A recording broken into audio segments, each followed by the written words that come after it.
only by our own faculty and students, but by visitors as well. And so we're delighted today that Justin Dargin has agreed to join us and present some of the findings of his research and some discussion of his ongoing interests. We will first hear a somewhat informal, formal presentation from Justin, and then that will be followed by a more open question and answer based panel discussion that will include a couple of faculty members from Zayed University as well. But first, it's my real pleasure to introduce our guest speaker today, Mr. Justin Dargin, who has a background that is varied and wide and interesting. And I don't know if he'll talk about it at all, but he's got a very interesting background both in the academy and outside the academy. Of numerous grants and awards for his academic work, and is also the author of numerous books and chapters and refereed articles, mostly, though not all, on aspects of energy and energy policy in the Gulf region. That will be the focus of his discussion with us today. Then the question and answer session may range more widely over a variety of related topics. But without delaying the presentation further, let me just say, Justin, that it's a real pleasure to have you with us here today. We're looking forward to hearing from you, and it's a pleasure to introduce Mr. Justin Dargin. So if you just imagine, I think most of you are studying international relations and world history, but if you just imagine the Industrial Revolution in Europe, let's say in Britain, it took perhaps a couple of hundred years. In the US, we can say about 100 years or so. Now, what the UAE has done, it has compressed industrialization in a period of about 30 years, where it's become actually one of the most advanced countries in the world. So you can imagine 30 years industrialization compressed in such a short time period. Now, of course, with any growth, and particularly fast growth, there's going to be growing pains. I mean, that's normal. I mean, there's nothing which occurs seamlessly, particularly when you're attempting to bring your country to such an advanced state, and of course be a leader amongst countries in the region and also globally. So what I'm going to do is I'm going to speak about some of the challenges that are facing the UAE and also the region as a whole. So I'm going to look at the Gulf region, the GCC, and the similarities, the common issues that they're facing. And I'm going to move in more depth to the issues that are currently in the UAE, so the main issues facing the energy sector within the UAE. And I'm going to try to posit some potential suggestions or solutions for their resolution, and we'll see where we can go. So please feel free to ask questions, and just we'll move on from there. And also, if you don't, I try to stay away from overly technical terms, but sometimes they might arise just because I'm so used to giving industry lectures and so on. So it's actually part of my DNA to speak in a bit of jargon and to be as confusing as possible sometimes. So if I am, just stop me, ask me what a term is, and I'll be very happy to explain that, to move back into common English, or even I can perhaps translate it to Arabic if the need may be, because I speak Arabic as well. So what I want all of us to do, I want us to just imagine, to just think about the Gulf region. Okay, and in a period of 30 years, so if we look 30 years ago, what happened? The Gulf region became an exporter of natural gas. And in 1977, LNG, which is liquefied natural gas, so it's basically where you take natural gas and then you supercool it to a form in which you can transport it to any location you want. So basically it makes natural gas fungible, as we call it, or transportable. So you can take it and you can move it. Okay, so in 1977, the first liquefied natural gas cargo was exported from the UAE, Abu Dhabi in particular, and it went to Japan. So that marked a very important period in the history, let's say, of the Gulf, because the Gulf actually became a natural gas exporter through the UAE, and then later on you had other countries that followed. You had Oman, and then you also had Qatar as well, of course, being the #1 LNG exporter in the world. Now let's fast forward a bit. Let's fast forward to 2009. Now, what happened in 2009? Slightly over 30 years, about 32 years. And at that time, Kuwait became an LNG importing country. So that means that the Gulf effectively now began to import energy. Now, that is something, at least in my view, which is quite substantial, because everything in the region is built upon energy. I mean, the very reason why we're here, even though it might not be directly related to energy, is actually related to energy. So everything has to do with energy. So the fact that this region, with such prodigious energy reserves, actually had to import energy. And we also have to look at where Kuwait imported this liquefied natural gas from.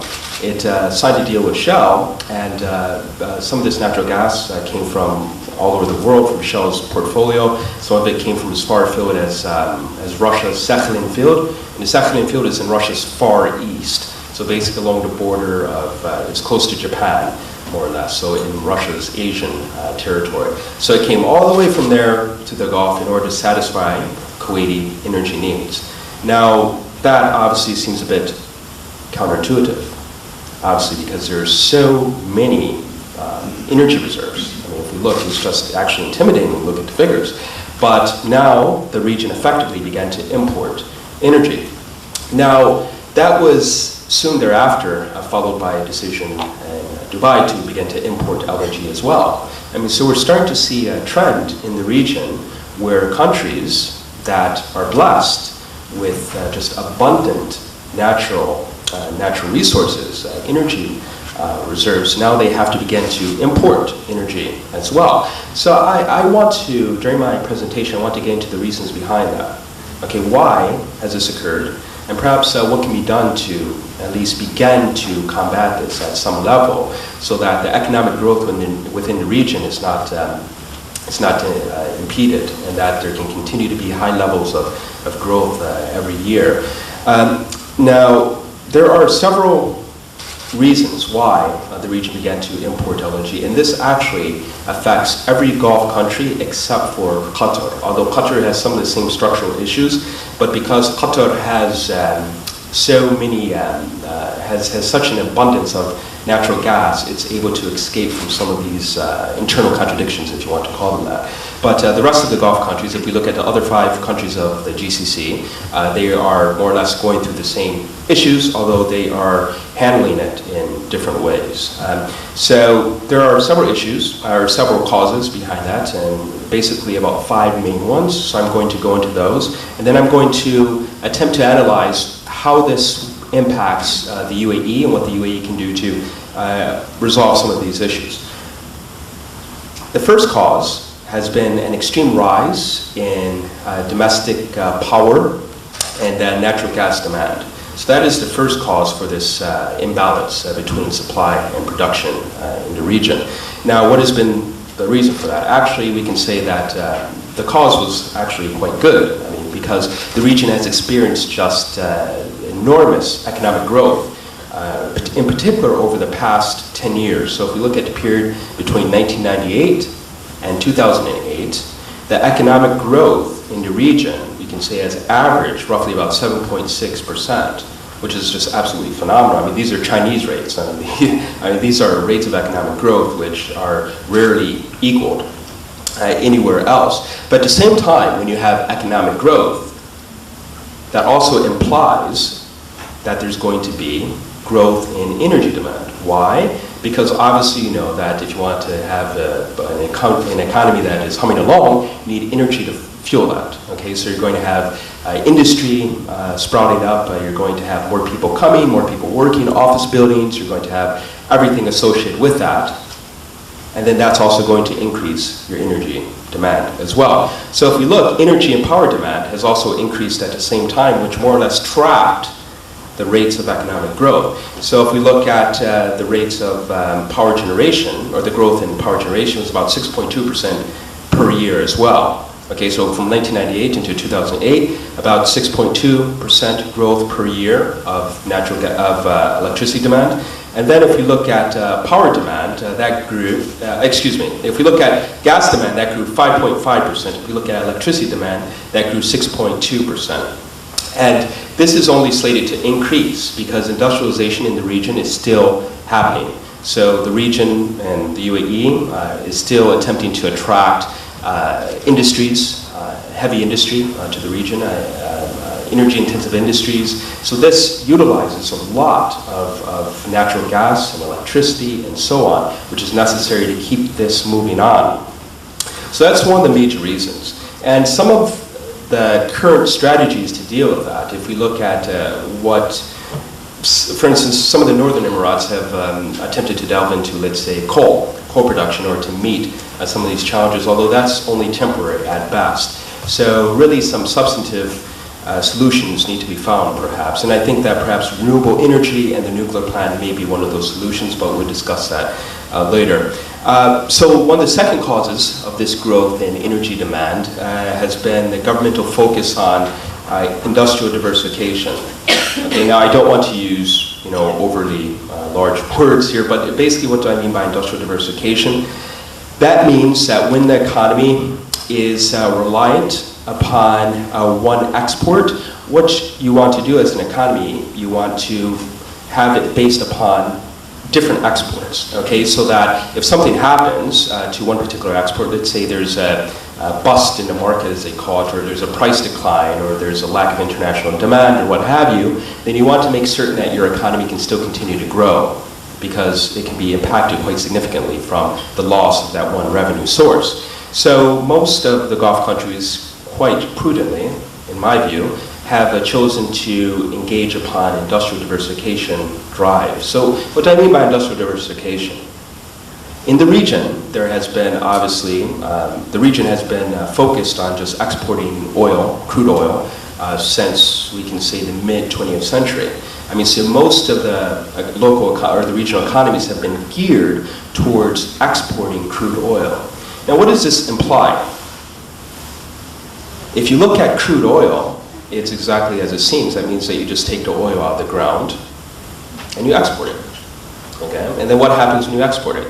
It means that it's going to be used somewhere else. It's going to be used in other cars that are obviously not within your country. It's going to be used in factories not within your country. It's going to be used to produce products that are not in the region. So basically to add value to products which will most likely then be shipped back to the region and bought. So there is a bit of contradiction with that. So what many of the countries attempted to do was to escape from this paradox whereby their natural resources were being used to fuel industrialization outside of the country, whereas they were getting revenue, but at the same time they want to relocate some of that industry within the region. So what you would have is, for instance, oil, which would be shipped to Europe, and then it would be used to make manufactured products, or perhaps petrochemical products, or what have you, then sold back to the Gulf countries at a much higher price. I mean, so you had mitigation of, you can say, this flood of foreign revenue that was coming in. You actually had so much revenue that was leaving the country simply because they had to purchase these products. So the goal was to reverse this. And basically the idea was to relocate the industry within the Gulf countries near the sources of oil, near the sources of natural gas, produce these products, and then actually sell these products to Western countries. And there were pragmatic reasons for that as well, and I'll just give you an example. Now, if we look at the price of oil fluctuates. All of you know, it fluctuates perhaps, you could even say daily, I mean, depending on the geopolitical environment or what have you, but there's no real stability in the price of oil, international price of oil. It fluctuates all the time. But if you look at what oil can be used to make, oil can be used to make value-added products which don't, the price does not fluctuate, okay, as much, okay, so there's much more stability. So I can give you an example. If you look at, for instance, the international price of cocoa. Cocoa is like oil to a certain degree, is that it's sold on an international market. If we look at a country like Ivory Coast, for instance, in the west coast of Africa, it depends upon the export of cocoa, and the price of cocoa fluctuates all the time, just like the price of oil. Okay, and Ivory Coast, some would say, is held hostage, maybe, to the price of cocoa on the world market.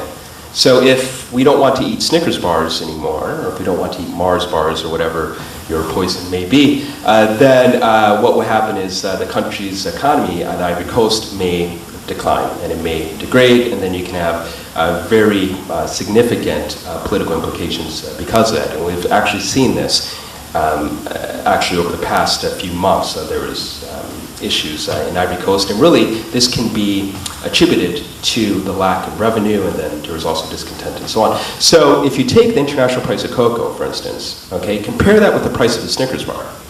Okay. Now, does the price of a Snickers bar fluctuate daily? No. Weekly? No. Okay. Well, maybe there's inflation. Maybe, let's say, every 2-3 years, maybe the price goes up several cents or what have you. But I mean, what I can say is that the price of a Snickers bar when I was a kid, which was, hopefully not that long ago, but it seems like it's rapidly way in the past. But it did not fluctuate that much, and it seems to be nearly the same. I think it was about $1.50 now. I don't know if it's near that now, but I don't think the price has changed that much.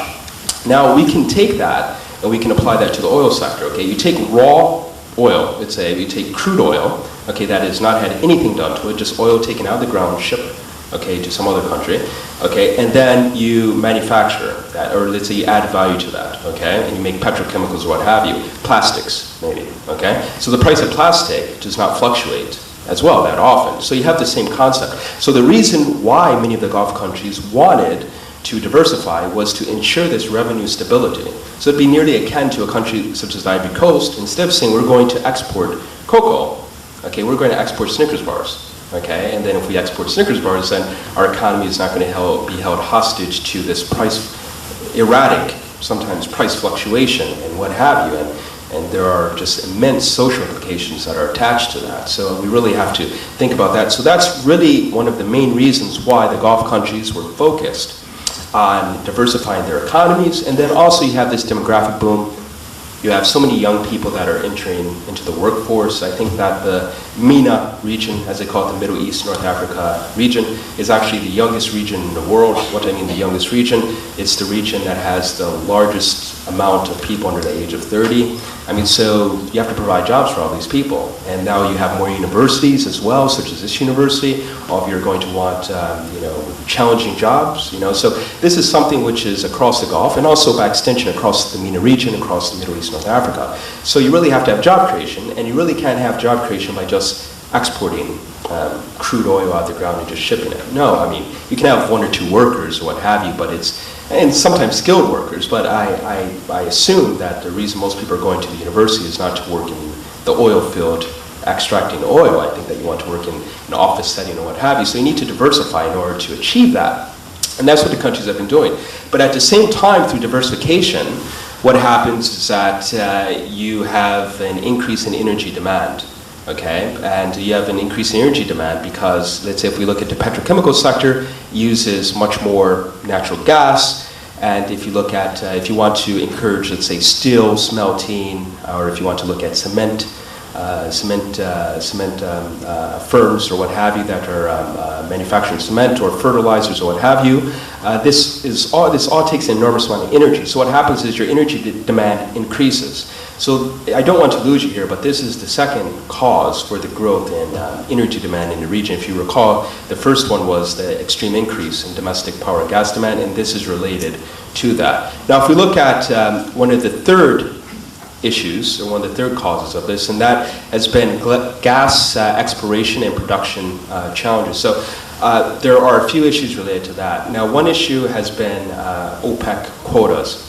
Now, I'm not certain if all of you are aware, but OPEC, of course, is the Organization of Petroleum Exporting Countries. I think most of you, of course, should know this. And within OPEC, basically, it's a group of countries that want to attempt to ensure price stability in the international market. And the way that they attempt price stability is that they make certain that the market is not oversupplied. Because if the market's oversupplied, then obviously the price will drop according to the strict discipline of market forces. So they want to ensure that doesn't happen and that there's stable revenue and so on. So there has to be production quotas. That means amongst the OPEC members, all the OPEC members except for Iraq currently, but Iraq will enter that one. There's several reasons for that. Each country has a certain allocation, the amount of oil that it can produce so that the market's not oversupplied and the price drops. So with the global financial crisis in 2008, what happened as a result of that? Can any of you tell me what happened to the oil demand? 2008. So let's decreased, absolutely decreased. So that had substantive impact, obviously, on the regional economies because of that decrease, because the U.S. market, the U.S. economy, and the European economy, and actually all over the world, to a certain degree, was impacted significantly. So the price of oil dropped, and I think it reached about $40 or so, or hovered around $40. And this went from a high of about $120 or so during the summer. During the summer 2008, so I think July or so. So within a period of just several months, look from July 2008, and then we have, let's say, the onset of the global economic crisis, would say around October, let's say October 2008, the price of oil dropped to approximately $40 per barrel from a high of about $120. I mean, so that was a significant price decrease, and just in a period of months. Now, most of the regional economies, they need a price of oil in order to sustain the standard of life and industrialization and so on of about $60 to $80 per barrel. So that was a shock. That was a shock to the economies. So there was, so basically what OPEC did was it put quotas in place, strict quotas, to make certain that there wasn't overproduction. So in order to meet the fact that demand had dropped, okay, in the international market. So demand had dropped. Before then, OPEC was producing full out, I guess you can say. It was producing at full speed. But what happened, they stepped back and they said, okay, we're going to implement some production quotas and decrease our production. But that had some implications as well. And one of the reasons that had significant implications in the region is the nature of natural gas production in the region. So I'm not certain if all of you are aware of what associated natural gas is. Yes. You do? Okay, okay. Well, that's great, that's great. Well, okay, associated natural gas. So what happens is if you produce oil, then obviously the gas which is associated with that, you produce the natural gas as well, because as you know, that's the force that propels it to the surface. But if you put in restrictions on production, then you're going to decrease your gas production. So if you put restrictions on oil production, you're going to decrease your gas production at the same time. Although for historical reasons, most of the Gulf countries have seen themselves as oil-producing countries. So when it came to a choice, and we say in English, robbing Peter to pay Paul, and basically what that means is when you, I am certain most of you know what that means, but for those of you who don't, it's a colloquialism, but it basically means to make a tough decision now, but still it was going to have an impact on your future development. So the choice that they had to make was in preference of the oil sector, and they chose to defend the price of oil, but at the same time that decreased their gas production, of course with implications for the diversification that I spoke about earlier. The diversification, and also fueling the regional economies to continue to develop. Now, one of the second issues within this overall issue of gas exploration production challenges was the issue of troubles even finding gas. So some of the countries, if we look at Saudi Arabia, for instance, had difficulty in finding gas in Ruba al-Khali, which of course is the empty quarter, and in I think southeast Saudi Arabia or what have you. So that area was assumed to have significant natural gas reserves, and there has been exploration and so on, but it hasn't been found as of yet. So that issue has also been, let's say, replicated in other Gulf countries. Kuwait has had problems finding natural gas reserves at the same time. And then also there's the issue of the gas that has been found. The natural gas that has been found has been a bit difficult to produce. So we call that technically challenging gas, or if you want, the industry term is called unconventional gas. So what does that mean? Associated gas is relatively easy to produce. All you have to do, you produce the oil, it comes up with the oil. I mean, it's a bit more complicated than that, but it's also as simple as that, okay? But when you're talking about the unassociated natural gas, we're talking about gas fields which are by themselves. They might have certain amounts of liquids, but they're predominantly natural gas fields. And then the issue is you have to find these fields, and then you also have to develop these fields. But also, when you develop these fields, what you find is that some of them may be contaminated. So when you have contaminated fields, you have sulfur, you have significant amounts of carbon dioxide, and you have other contaminants in it. So what does that mean? It means that the production cost is going to be a bit higher to produce from these gas fields, okay? So that means that where you had production from oil fields, associated natural gas, the production cost of each additional amount of associated natural gas is nearly zero. Why is it nearly zero? Because imagine you have the capital infrastructure in place, you already have made the multi-million or even maybe billion-dollar investments in the capital infrastructure in order to produce this oil. So as you produce each additional amount or unit of natural gas, the price is negligible. It's nearly nothing. But when you go and attempt to produce from an unassociated gas field, a gas field which is not associated with oil, and then also you have this difficult to produce gas. I mean, in the case of the UAE, the gas is sulfurous. You have rates of about 25% or more of sulfur, particularly in the Shah gas field. When you deal with Kuwait, you're dealing with gas which is ultra deep.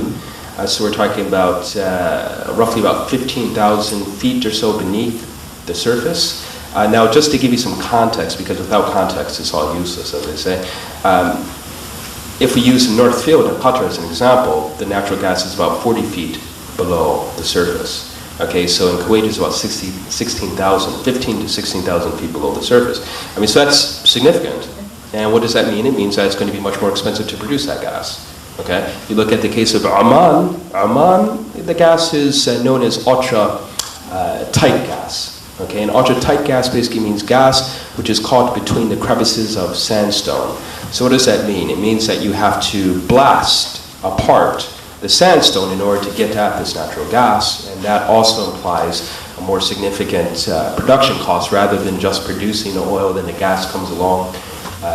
So these are, it's adding much more complexity to the natural gas sector of the region. And then also there's the issue of mature oil fields. So oil fields, much like people, they get older. And I think I may be preaching to the converted, but I think all of you have at least some knowledge of the energy sector. So as we know, oil fields, they get older. So what does that mean? They decline. So the natural gas, which was produced alongside of the oil, it starts to peter out over a period of time. It starts to decline. And when that happens, the pressure drops. And then that means it's much more difficult to produce the oil. Okay, and that happens with oil fields. And most of the oil fields in the region were discovered decades ago. 40 years ago, 30 years ago, or what have you. Even in the case of Saudi Arabia, perhaps it may have been about 6 decades ago. But the oil fields have been found and produced for some time. So because of that, natural gas pressure within these fields has been declining. And so it's much more difficult to get at the oil. And as a result, you need to inject more natural gas into these fields in order to produce from them, in order to keep the same rates of production. As most of the Gulf countries depend on oil production and export, this is necessary to continue because you need to continue to export oil. But what does that mean? It means that your natural gas demand is going to increase. Okay, so if we look at the case of the UAE, the rates of natural gas which are used in terms to continue to have a fairly high pressure rate in oil fields is about 18 billion cubic meters. And that's about last year's figure or so. You know, that's a bit significant. And this is slated to increase over the years. And we think, based on studies, that by 2020 or so, it might increase actually by 2 or 3-fold the gas that would be used in order to keep the oil production at a constant pace. Okay, so in a region and in a country which is experiencing tightness in the natural gas sector, this is something that's quite significant. So you need to find other sources that you can use for keeping your oil production rates quite high. And then lastly, one of the main issues which has really caused this supply-demand imbalance in the region has been long-term gas export commitments. So what does that mean? It means that out of the 3 LNG exporting countries in the region, you have Qatar, you have the UAE, and you have Oman. So these are the three Gulf countries that export LNG. Now these countries, except for Qatar, also have significant domestic natural gas needs. So what happens is that there is gas import from outside in the UAE and Oman, but at the same time there's export of LNG. And why? Because many of these contracts were signed when it was not apparent how much gas was needed within the country. So now many of the countries, they found themselves locked into these export commitments, while at the same time they have needs for themselves. But I mean, they need to stick to these commitments, and they have committed to their contracts because they don't want to upset the market. I mean, so this is quite important. I mean, this is an essential issue, but I mean, this is also working to constrain natural gas production within the region and its use domestically. Now, these are the major issues that are impacting the GCC gas sector, and it's going to require innovative thinking to solve it. So people such as yourselves, I mean, it's going to require, I mean, really smart thinking. It's going to require really critical analysis on how some of these challenges can be met, because if these challenges aren't met, then it's going to impact the economic development in the region. And of course, we want to make certain that economic rates of development continue to be high, and they approach Chinese rates, as they say. Now, what does this mean for the UAE in particular? So I spoke about the Gulf overall, okay, but what does it mean for the UAE? What does it mean for all of you? Well, I mean, in terms of the UAE has immense natural gas reserves. Okay, so if we look at Russia, Iran, Qatar, and Saudi Arabia, the UAE comes in number 5 after these countries, okay? So it has the 5th largest natural gas reserves in the world, which is about 3.5% of the total global reserves. But I don't want to inundate you with just percentages, but just to give you an idea. And it's more or less estimated at about 6.4 trillion cubic meters at the end of 2010. But at current rates of production, it's estimated that the Emirati reserve should last for about another 85 years or so. Now, the bulk of UAE, the bulk of the Emirati gas is located in Abu Dhabi, and it holds about 90% of the Emirati gas reserves. But because of this breakneck industrialization that has occurred in the UAE, over, let's say, the past 20 years or so, this consumption has rapidly outstripped the local supply. So just to give you an example, just to put in stark relief, the UAE produced about 50 billion cubic meters of natural gas in 2010, which was about 1.6% of the global total. And it had demand of about 60 BCM of that same year. So that was a shortfall of about 10 billion cubic meters, which is fairly significant. But the reasons for that were everything that I stated before. It's simply that there was so much industrialization that was occurring within the UAE, and so much growth, and you had demographic growth, you had expatriates coming and what have you, so obviously more electricity was being used. I mean, so you had, and because more your population grew, because of that you also had desalination needs, and desalination requires a lot of energy. I mean, so all of this really served to increase the gas consumption, because this is used, of course, for power generation, natural gas primarily in the UAE. So I mean, this is an issue, and some of the figures that I've run with my work at Oxford, when I was at Oxford Institute for Energy Studies, what we did was we undertook a comprehensive review of the natural gas sector in the MENA region, and I focused on the UAE and also Qatar to a certain degree. And based on my relatively conservative figures, my conservative analysis, it's that if economic rates of growth continue, as it has been historically, then the consumption rate in about 2020 of natural gas would be about roughly 108 billion cubic meters per year. Now, if you remember the figure I gave you earlier, the current rates of gas consumption are 50 billion cubic meters. So we're talking about a doubling in less than a decade.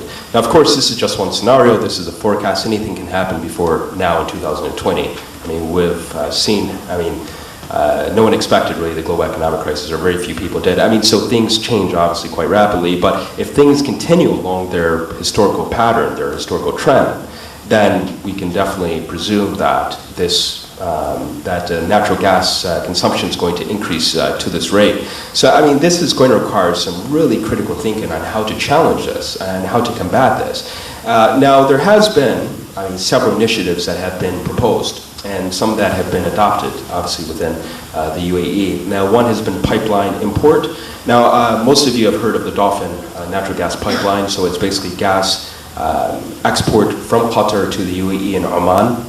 And so that has been instituted several years ago, and that is one way that natural gas has been increased as well within the UAE. There's also LNG import, so Dubai has reached out to import LNG from international suppliers. And there's also been the renewable energy strategy in the UAE, and there have been several fronts from this, and most of you, of course, are aware of this.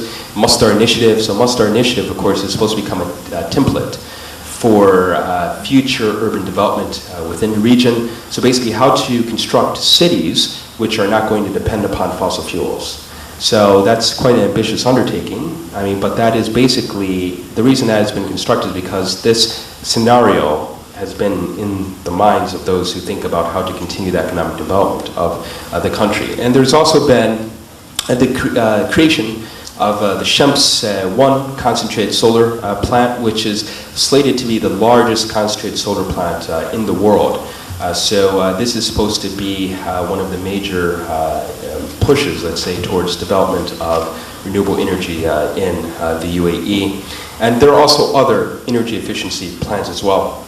Now, of course, we all know about the nuclear plan in the UAE. So basically, the strategy to create several nuclear power plants and have them online by about 2017, 2018 or so. And the goal for the nuclear strategy in the UAE is twofold. One is to reduce the dependence on fossil fuels for domestic growth, and the other is to preserve, let's say, the valuable fossil fuels, okay, so hydrocarbons and oil to a lesser extent, and save it for export to the international market. So that means that you can get more revenue while you're producing electricity from nuclear energy.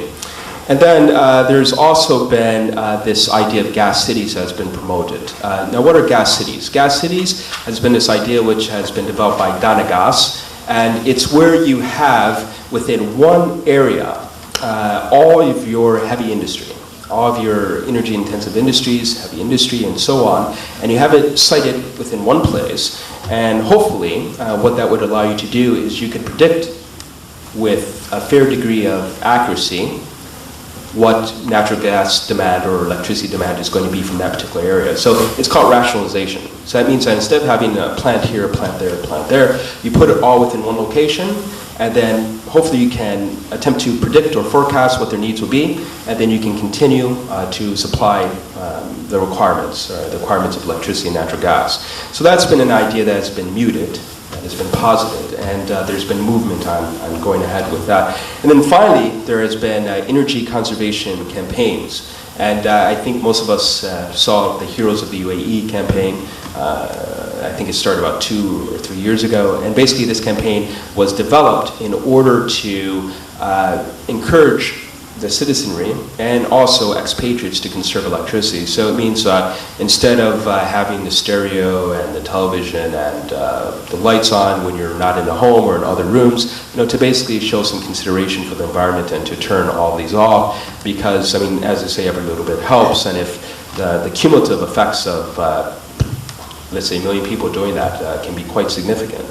So that has been another focus. But I also have a few additional suggestions as well. And I think that one of the major issues, one of the main perhaps ways to solve some of this supply imbalance within the regions, supply-demand imbalance, is to have a type of discussion with regional suppliers. So if we look at the regional suppliers, we have Qatar, which is one of the most significant LNG suppliers, and it's right up the way, as they say. And then also we have Iran, which has significant natural gas reserves at the same time. I mean, but as of yet, if we look at Qatar, natural gas is going everywhere in the world. Natural gas is being exported to Asia, it's been exported to Europe, all over the world, but very few of it is coming down the street, as they say. And the reason why that is, the reason is because there has not really been an agreement on pricing. So the Qataris, they have a certain price framework in mind, and the importing countries, let's say Kuwait and let's say some of the other countries, they have a different pricing framework in mind. So there needs to be some type of discussion whereby, let's say, there can be a type of mutual agreement and a regional price can be developed, and that it makes much more sense for regional gas to go to supply regional demand. I mean, that makes sense to me, and it makes sense to me, the policymakers in the region. So there's been some type of movement towards that, but I think that really needs to be addressed.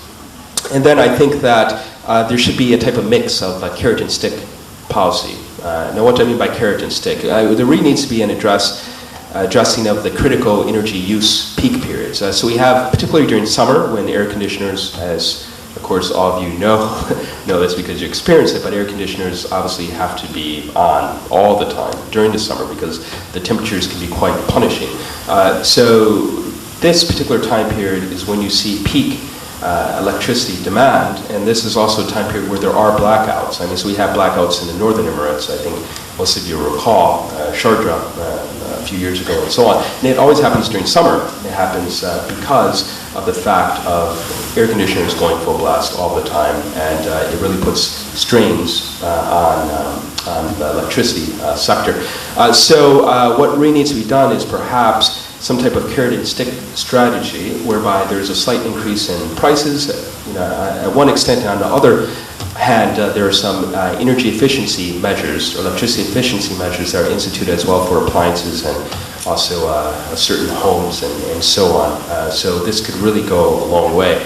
And then lastly, I think that there should be some type of incorporation of smart grid technology. Now, smart grid technology basically means that you would be able to create a flexible and robust electricity sector that would be able to, at a moment's notice, redirect electricity along the grid so that there's minimal waste. And actually, you have to excuse me, I did say this lastly, but I do have one final point, and I think that this is important. Now, the UAE is a unified country, of course, on a federal system, but perhaps the development of a national energy strategy in order to comprehensively deal with some of these challenges might be in order. So this could be something that could go a long way towards ensuring that some of the challenges each emirate is facing, it's not facing it alone. And obviously it's not, because they get the majority of their gas from Abu Dhabi, but perhaps a comprehensive energy strategy amongst all emirates would go a long way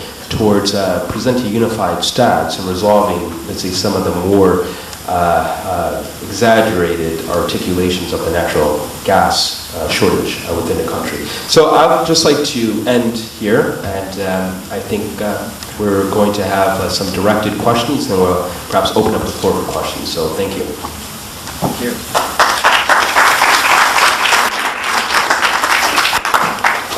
There are a few things, I suppose, more important for the future of the UAE than sensible energy policy, but also careful planning for the post-oil, post-gas economy that will come at some point, even if it's 85 years down the road. That time will come. And so this is certainly a vital and lively topic. We've invited to join Justin on the podium Dr. Sarah Chahab, who is Assistant Professor of International Relations and Political Economy in the Department of Humanities and Social Sciences here at Zayed University. Her research focuses on the political economy of the Gulf region, as well as on American foreign policy in the Middle East. She's currently working on a project about intercultural adjustments of expatriates in the UAE. She's also a consultant for the World Bank on governance issues in the Middle East. She completed a PhD this year from the University of Delaware. I'm very pleased to have been the dean, to have hired her when I was dean, and delighted to have Sarah with us. I've asked her to join the second part of this presentation to pose some questions, to bring in her own insights, and we'll also welcome questions from the audience. So in whatever order you want to do that, if you'd like to invite audience participation first, or perhaps comment on Justin's presentation and have a dialogue, either way will work. We've got a microphone here for those of you who have questions. Thank you, Justin, for the very interesting and very relevant talk, and I'm sure that all of you guys have benefited a lot from it. So I think it would be good if I start with a couple of questions and then maybe get your feedback on them, and then open up the floor to our students, who I'm sure have questions for you. Would that work? Would that work for you? All right, so an interesting point that you mentioned was about the use of renewable energy. And it seems that a solution for, you know, this increase in demand for more energy here is to provide for other sources of energy, such as nuclear power. And from your research that I've read, I found out that the UAE is going to be using nuclear energy as much as 25% for its energy supply. And so what about renewable energy? I mean, there's been a lot of talk about Masdar, there's been a lot of talk about solar energy. So what role does renewable energy sources play to solve that solution, to solve that imbalance? Well, that's a very good question. Now, there has been the development of certain renewable energy targets. So if we look at Abu Dhabi, for instance, there has been certain targets that have been developed in order to make certain that a certain percentage of UAE or Emirati energy demand is met by renewable energy. Okay. So most of the projects that we're seeing today, if we look at, for instance, Shams 1, which is supposed to be the largest solar plant in the world when it comes online, I mean, this is really geared towards meeting that renewable energy target. Now, also there are some intangibles. I won't say it's necessarily intangible, but I mean that it will have an indirect impact, but at the same time, the influence is going to be quite significant. And what do I mean by that? The siting or the location of IRENA, for instance, so the International Renewable Energy Agency. Now, I mean, that's going to have a significant impact, and I think that we're going to start to see it develop as IRENA gets set up and it starts to make its influence felt globally. I mean, so there are a lot of things that are happening, and we can say that just to speak colloquially a bit, cakes are in the oven, they're baking at the moment, okay? So it's going to take time, you know, for them to, to cook completely. Other countries in the region also developed the same kinds of projects. Have they also looked at renewable energy? And like, do you know of a time frame when we can expect these renewable sources to start, you know, supplying a lot of our energy? Yes. Well, every country in the region has looked at renewable energy. Okay. Every country within the GCC has, for a fact, actually. And they have looked at it in different ways, of course. I think the UAE has been one of the most proactive countries on nearly every front. When you look at how far along it's come towards the promotion of, let's say, non-fossil fuel energy sources, nuclear energy, renewable energy, and what have you. But some of the other countries are significantly looking at this issue. Saudi Arabia is significantly looking at investing in solar energy. It's really taking a hard look at this. And there are certain countries looking at wind energy. I think Oman is looking at wind energy. I mean, but all these are still in gestation. It's still in gestation. It's still really plans and strategies are being developed at the moment. I mean, but if we have a time frame, then I would say around 2020, then we'd really be able to take a step backward and look at what projects have really been brought online. And I will think that there would be some renewable energy projects which are definitely online, definitely within the UAE, and also within other Gulf countries. So by 2020, that would be the time frame. Okay, all right. So you also talked about a solution being to look for other regional partners for more gas. And recently we've discovered in the Eastern Mediterranean basin of the coast of Lebanon, Israel, and Syria, new gas reserves that are, I don't really have the number as to how much gas we'll find. I think they're still tapping into that. But could these other Arab countries become new regional trading partners, and how can they contribute to helping the GCC region fix that imbalance? Okay, well, that's a very good point. But if you recall, the main issue within the region is not the lack of natural gas, it's just the lack of production of natural gas. Right. So if you look at the UAE has the 5th largest natural gas reserves in the world. You know, the 5th largest. You look at, for instance, Saudi Arabia, it has around the 3rd largest or so. So, I mean, these are significant gas reserves, but the issue is production. So we're sitting right now upon oceans and oceans of natural gas, just to use that metaphor, but without a drop to drink, as the ancient mariner said. So that is a very important consideration.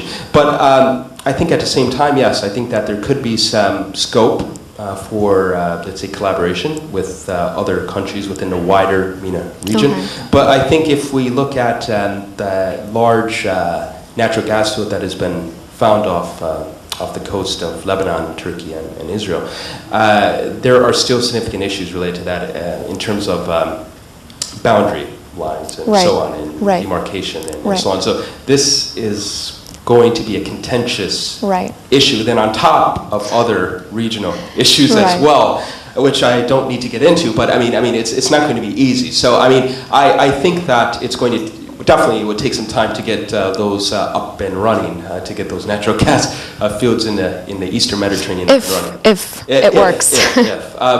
But yes, I think there's definitely scope for regional collaboration, and I also think that for some of, and let's say that new pair of shoes is $100, okay, that's perfectly within range. Let's say the price increases to $1 million. Do you still want that pair of shoes? Most likely not, at least not to buy it. Okay, so what do I mean by that? What do I mean by that analogy? That means that if you want to impact demand in the most significant way, you have to increase prices. Immediate impact. So that means that that means that demand will drop. So you increase electricity prices, demand's going to drop by tomorrow. Okay, if you do it today, demand's going to drop by tomorrow, guaranteed.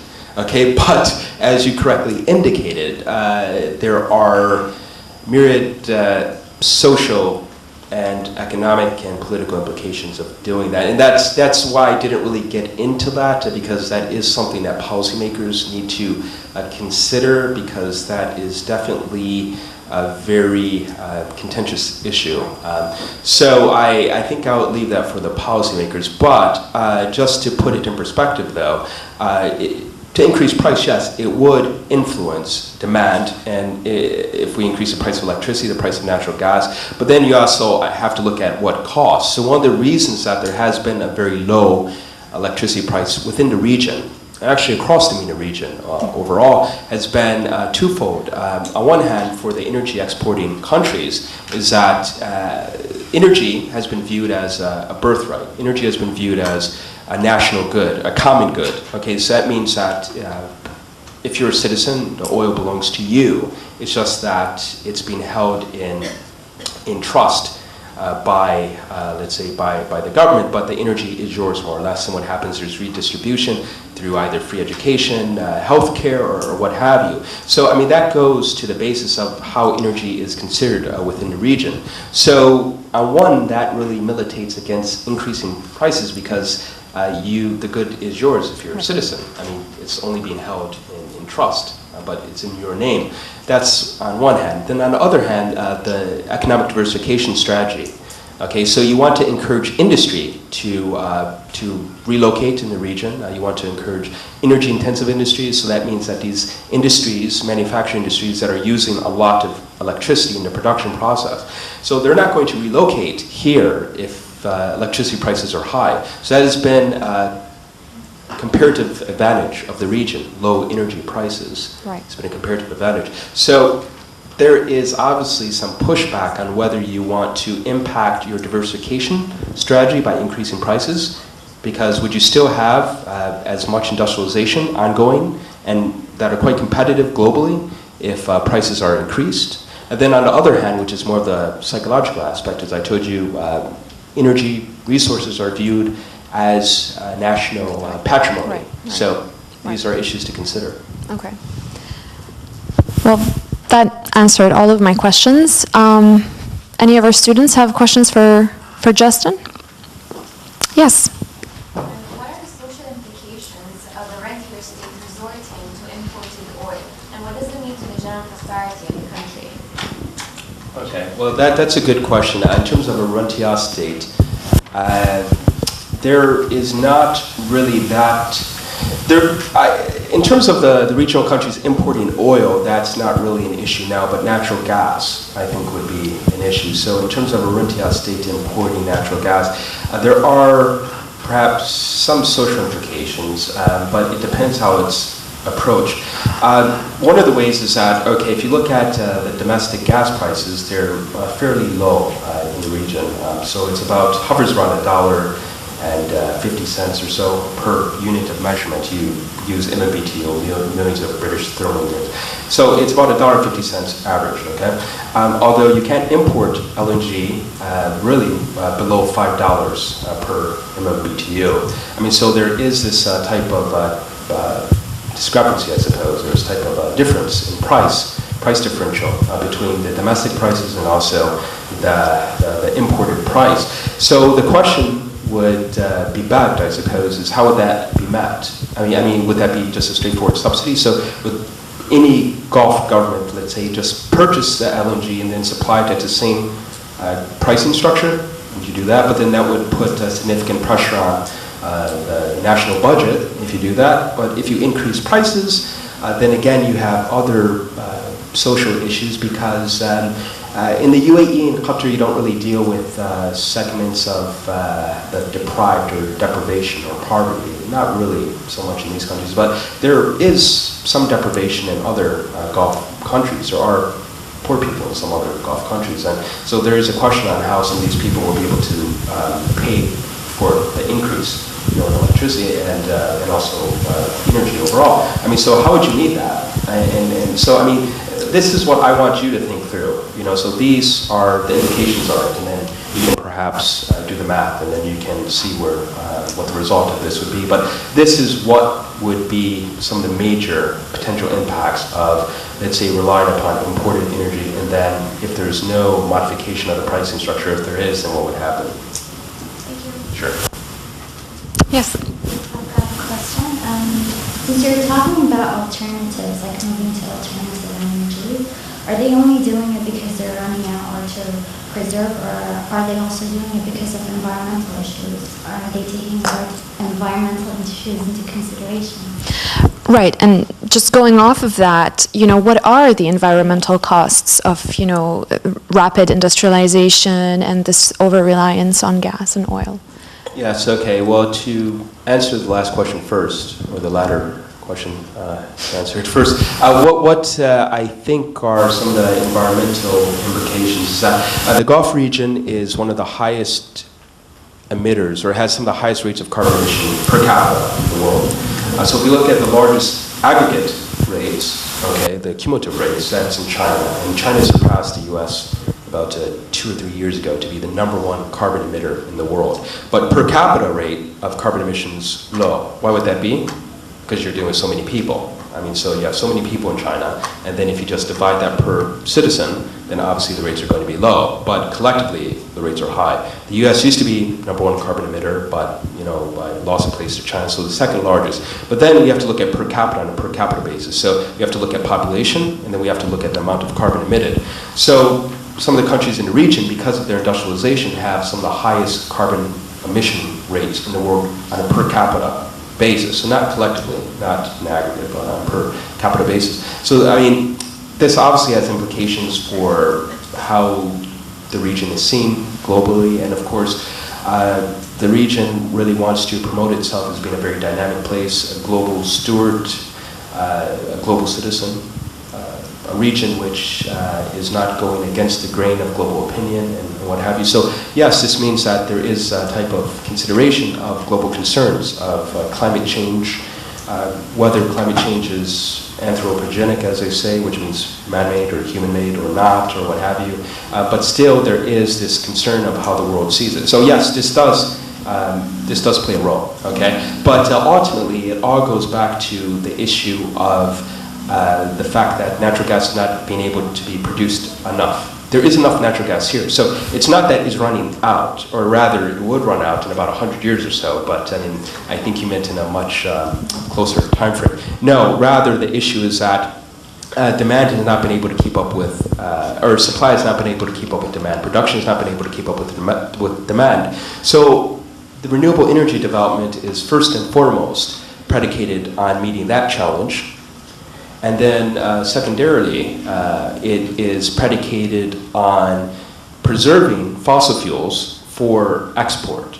So I spoke about the gas prices a bit earlier, okay? So if you look at the low gas prices within country, and then if you look at what you can get for, let's say, natural gas externally, okay, or if you look at oil, what the price of oil is externally or on the international market, and what you provide the oil to for the domestic industries, the price you provide it, there's obviously a price differential there. So if you consume it within the country, just as an example, let's say $10 per barrel in any Gulf country, let's say, just as an example. Okay, but the price of oil is, let's say, $110 per barrel. So if you consume that within the country for $10 per barrel, then there's a significant opportunity cost. That means that you're not selling it to the Japanese, you're not selling it to the Europeans, you're not selling it to the Americans to get $110 for that barrel of oil. So that means you're foregoing some revenue.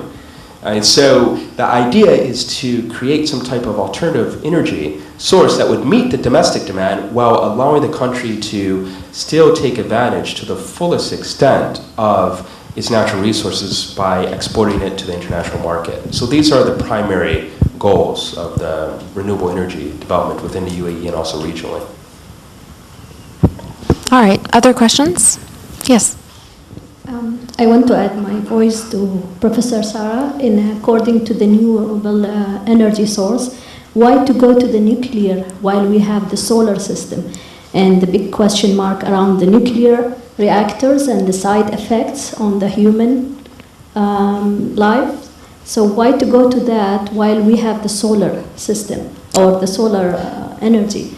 And the other question, I'm asking, where is the domestic level from this issue about the running out of gas and finding another energy? I mean, the public. You are talking about the state and the policymakers, and how about the public? How can they contribute to this? Right. Just not to receive only, or someone dictate what they're supposed to do. Right. Where is their role? Right. Okay, so basically public opinion, right? Okay. Okay. I think the role of right, the public right, in forging yes. the debate in the discourse. Yeah. Okay. Right. Okay. Well, to answer your first question, why is nuclear being considered? Nuclear is just going to be one tool in a toolbox. Okay, so nuclear is only thought to contribute a certain amount of electricity to the UAE's energy makeup. So you'd have a certain amount fulfilled by natural gas, a certain amount fulfilled by renewable energy. So it's basically to build a diversified electricity sector. That's the main reason for that. So it's not being considered that nuclear is going to be the sole source of power generation. No, just one aspect of that. In terms of the human side effects and so on, Fukushima, I'm certain you were referring to a bit obliquely. That is an important consideration, and there has been a safety review that has been conducted by the authorities, and it has been praised all around as being one of the best safety reviews to take into consideration any potential impact on the planned site or where the nuclear facilities are supposed to be located. I mean, so this has been brought into sharp relief, and the authorities have really made certain that no Fukushima is going to happen in the UAE. And this has been praised by international observers as well. So if you want to have a textbook nuclear program, it's going to be the UAE. It's going to be textbook, okay? It's not going to be something which is done haphazardly or what have you. So yes, there are risks involved. Okay, you cannot totally mitigate risk in anything we do. There's a risk in driving your car. Okay, you can drive in a tank if you want, and perhaps that would mean that your risk is lowered immensely in terms of having a car accident or the results of a car accident. But I mean, are you actually going to feasibly do that? No. You can live in a fortress, okay, but are you feasibly going to do that? No. You can't live in a fortress, you know. So, or some people do, but I think for most of us, no, we can't. So, I mean, we can't eliminate risk from our lives. We simply can't. So there is going to be a risk, but that risk has been minimized to a large degree by the oversight of the authorities, and I think by their knowledge of what could occur, in particular having Fukushima as an example. And then, if I were to go to your second question, the role of the citizens in forging the debate or the discourse about the uses of energy in the country. I think that, of course, is something that should be discussed internally. And what do I mean by that? It means that I'm not a citizen. I mean, so that means that I really can't have an opinion on how the domestic discourse should be formulated. I mean, this would be something that has to be developed between obviously the officials and citizens. So, I mean, I would say it's akin to a home. Okay, I wouldn't mediate in a dispute between two brothers. You know, that's not my role, between father and son. I wouldn't do that. I mean, so in the same way, I think that this is an in-house discussion that needs to be done using traditional methods of governance and what have you. And I think that within the nation, they would be able to find some type of appropriate role for the citizenry. But as an outsider, I think that, first of all, I don't have the necessary information and Two, this is perhaps not my place to speak as a non-citizen on a proper role between citizen and leader. Perhaps it would be like speaking between what's the proper role between two brothers or father and son or what have you. So. Right. I mean, there have been various awareness campaigns around the UAE to raise awareness about environmental matters, to, as you said, campaigns to, efficiently use electricity, don't use a lot of, plastic products, and these awareness campaigns have been done by the Dubai municipality on a national and federal level as well. But the efficiency of these awareness campaigns and whether or not, we have some feedback, we don't know. But I think what our student is referring to here is what can we do as individuals, like as you, me, and each one, what can we do to, find a solution, perhaps not collectively, but maybe individually? Well, I think too that what you meant was you did not want just a monologue. You didn't want, for instance, just conservation campaigns which are being preached. What you would want is citizens to get together and to forge some type of discourse on what type of appropriate energy sources would be used within the country. Is that what you meant? Not exactly. No, I mean, how about to elaborate together with the policy makers and the public, and also to take a role on conserving the energy also. Oh, yes, okay, perhaps I misunderstood. Yeah, well, what I think would be good is basically to have discussions. I think that on one hand, you need to raise awareness. I think Heroes of the UAE was a very good first step. And then I think that a second step, which would be very good, is to have meetings. Okay, you would have meetings, you'd have conferences, and constantly bring this into the awareness of the populace. And this is absolutely possible. You can change people's perspectives. You can. And it can take a bit of time, but it can be done. You can see the anti-smoking campaign in the US, for instance. Okay, within a period of less than a generation, now smoking is looked at as being perhaps a moral offense, whereas a generation ago, you could even perhaps smoke on an airplane. I mean, so this is what you're talking about. This is really a type of public awareness campaign that has been undertaken to show the dangers of smoking. This can be really focused on any other issue that you want to tackle. And then I think that you can have discussions in universities, and I think this is incumbent upon you as students as well to play a role and maybe to form societies and what have you to really speak about this issue with your classmates and so on. And this is really how you start a grassroots effort to really begin to do your part to help, to help collectively combat this challenge. In regard that we spend years, people telling, or the state say, go ahead, spend. And then suddenly they said, watch out, we are running out of energy. Mm-hmm. Stop, or try to rethink, or to use the energy. And so it's kind of a shock or challenge for people. Yes, yeah. Suddenly to just stop and think or try to change a habit. Yes. For years. Yeah, well, absolutely. But this has also been, this can be applied to the Western countries as well. I mean, climate change and the issue of climate change in the 90s was viewed as more or less being a marginal philosophy or a marginal outlook or position.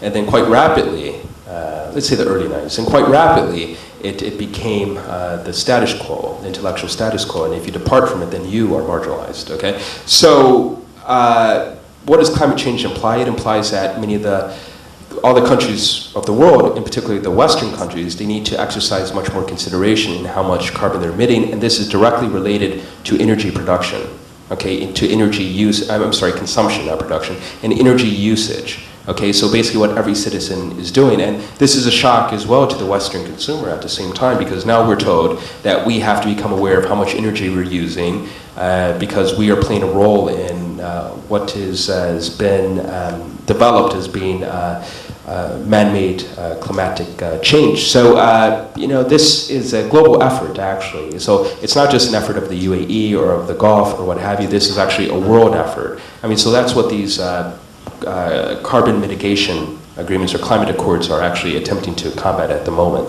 So you had Copenhagen and others, so Kyoto being the primary one.